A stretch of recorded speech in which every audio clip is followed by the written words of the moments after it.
While many casual fans would love to get more invested in Star Trek, it's hard to figure out where to start. That said, just because something is messy doesn't mean it's not also amazing, and the franchise is worth your effort. Here's your guide through the Star Trek timeline. Most of Star Trek on both the big and small screen takes place in a version of the future that stretches to the 23rd century and beyond. That doesn't mean that's always where the story stays, though. Throughout its long history as a sci-fi franchise, Star Trek has used time travel to tell stories many times, and as a result, there are numerous examples of humanity's past popping up as part of its future. The crew from the original series went back in time on several occasions, including a journey to the 1960s, another to the 1930s, and yet another to 1986 so they could bring a couple of whales to the future. The Next Generation crew also had its run-ins with time travel, whether journeying to the 1890s or all the way back to the beginning of life on Earth as we know it. Then there was that time a group of Ferengi accidentally landed in New Mexico in 1947 and became part of the secret history of UFOs in America. Voyager spent a few minutes hanging out at the Big Bang. Those are just a few of the many times Trek history has flirted with the distant past, and there are probably more backwards journeys to come.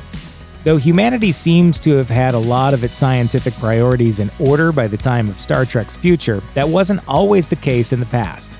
In the late 1990s, human scientists began looking for ways to enhance the human race through things like selective breeding and questionable genetic engineering. The experiments produced superhuman beings known as augments. The augments were supposed to be the future of the race, a bright beacon of advancement and hope. Instead, they grew arrogant because superior ability breeds superior ambition. Beginning with the augment known as Khan Noonien Singh, various superhumans began conquering vast portions of the globe. This began the period known as the Eugenics Wars. The wars between various augment factions and normal humans alike raged across the world. Whole populations were decimated by the conflict. Eventually, humanity regained the upper hand. Khan was exiled into space, genetic engineering was banned, and the Eugenics Wars ended. It was not the last time augments would plague humanity, though. Eventually, humans in the Star Trek universe learned to get along, ditch money, and be cool with everybody from every background. However, the process of getting there required a massive conflict to remind everyone just how much war sucks. The conflict was dubbed World War III. This horrific struggle outlasted both of the previous world wars, ranging from 2026 until 2053. In the process, countless nuclear bombs were dropped, major governments were toppled, and eugenics once again had a role to play. While World War III wouldn't be the last war in galactic history, it was the final one ever waged between Earthling factions on Earth's surface with no alien involvement. After nearly 3 decades of fighting, Earth's remaining powers met for a truce in San Francisco, and society finally got a chance to rebuild. In many ways, the true heart of the Star Trek story begins in the year 2063, as depicted in the film Star Trek First Contact.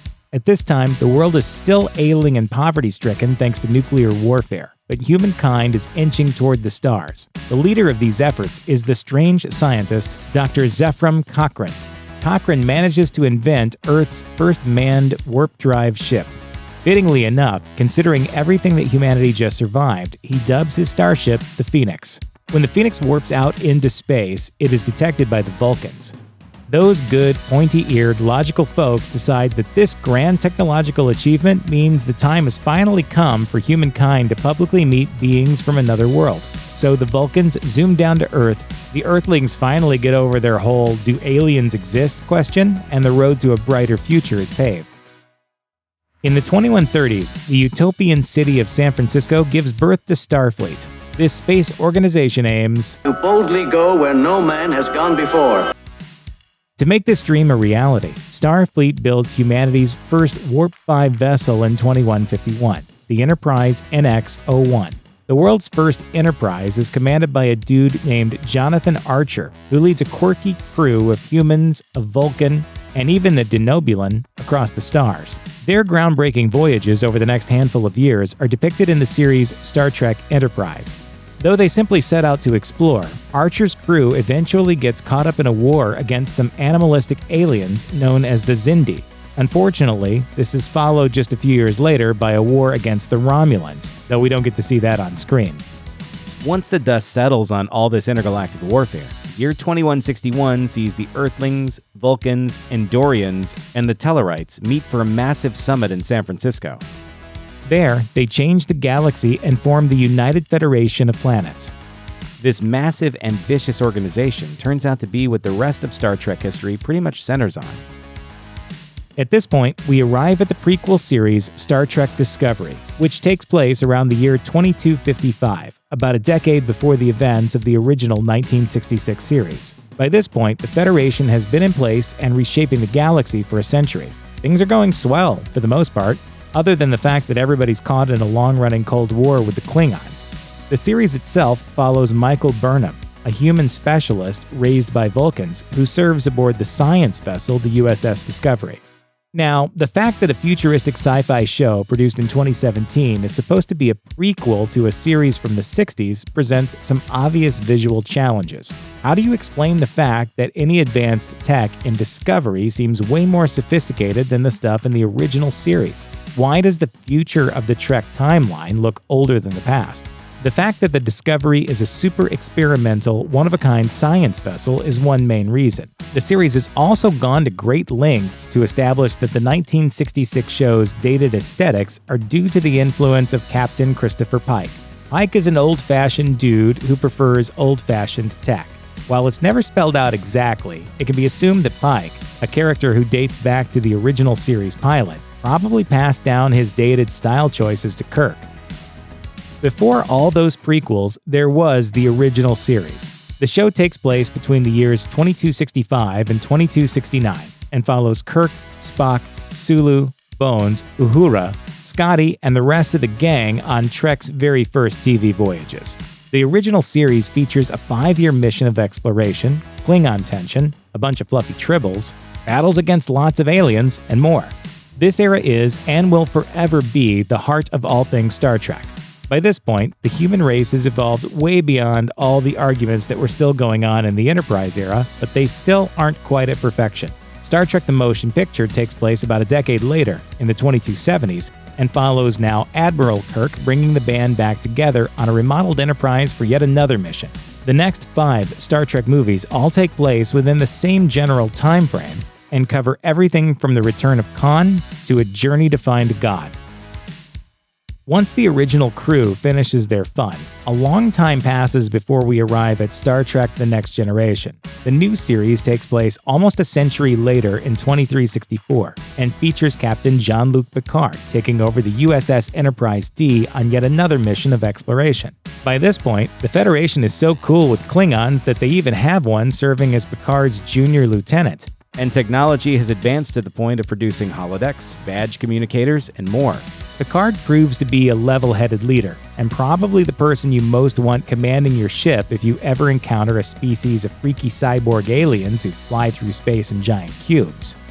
They're called the Borg, and a fair portion of Next Generation deals with them nearly exterminating the Federation as they try to assimilate humanity into their ranks. At one point, they nearly succeed, and almost take Picard down with them.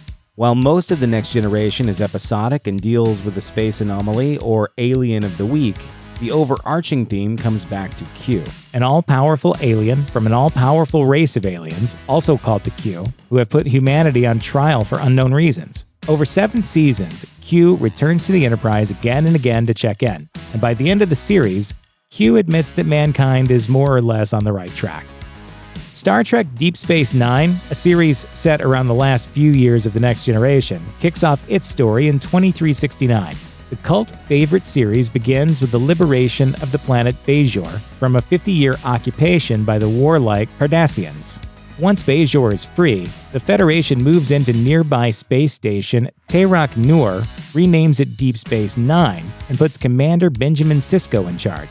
It's Sisko's job to keep the peace, calm all the conflicts, and guide Bajorans into joining the Federation. Instead, he accidentally discovers a wormhole, talks to strange alien beings known as the Prophets, and ends up being hailed by Bajorans as a religious figure called the Emissary. Sisko's heartfelt, off-the-cuff leadership style ends up being a perfect fit for DS9, particularly when the aliens on the other side of the wormhole charge into warfare with the Federation. This is the Dominion War, a battle against shapeshifters called Founders. The Federation wins, largely thanks to Sisko, but also thanks to some extremely shady biological warfare perpetrated by Starfleet. Around the same time as Deep Space Nine, you have Star Trek Voyager, set in 2371. This show depicts the adventures of Captain Catherine Janeway, whose USS Voyager accidentally gets warped to the Delta Quadrant, a region of space that's at least 75 years from Earth. This puts them in a desperate situation where they have no easy way to communicate with the Federation, and no familiarity with most of the aliens they encounter. Worst of all, they find those Borg creeps are at their throats again. If you've been trying to figure out where those new Star Trek movies that began in 2009 come in, here they are. Those films actually belong to an alternate universe dubbed the Kelvin Timeline. The 2387 of the original Prime Timeline, a few decades after Next Generation ends, the galaxy is threatened by a deadly supernova. Sadly, the catastrophe destroys the planet Romulus and everything on it. Flying to the rescue is an elderly Spock, who attacks the supernova with a mysterious substance called red matter. But while this fixes the problem, it can't bring back Romulus. To make a bad situation worse, a Romulan miner named Nero blames Spock for the whole disaster. Nero crashes both his and Spock's ship into a black hole caused by the red matter, sending them back to the year 2233. And that's where Nero, along with his ship full of angry Romulans, attacks a Federation vessel called the USS Kelvin. The ship goes down, killing First Officer George Kirk on the day of his son's birth. This not only leaves future Captain James Kirk to grow up without a father, Let's call him Jim. but it also creates an alternate universe which spins in a different direction, while the original timeline remains unaltered. Think of it like another Star Trek mirror universe, just with less beards. Until recently, the fate of any characters in Next Generation, Deep Space Nine, and Voyager beyond the end of their respective shows and movies was left mysterious. Then, Star Trek Picard was greenlit. This 2020 sequel series depicts an elderly Jean-Luc Picard in the year 2399, on the cusp of the long-awaited 25th century, dealing with the fallout from the destruction of Romulus. After nearly 2 decades of every Star Trek release being either a prequel or a reboot, it seems fitting that this vision of utopia will finally move to the next level, and that Admiral Picard will be the one to make it so. Engage. Check out one of our newest videos right here. Plus, even more grunge videos about Star Trek are coming soon. Subscribe to our YouTube channel and hit the bell so you don't miss a single one.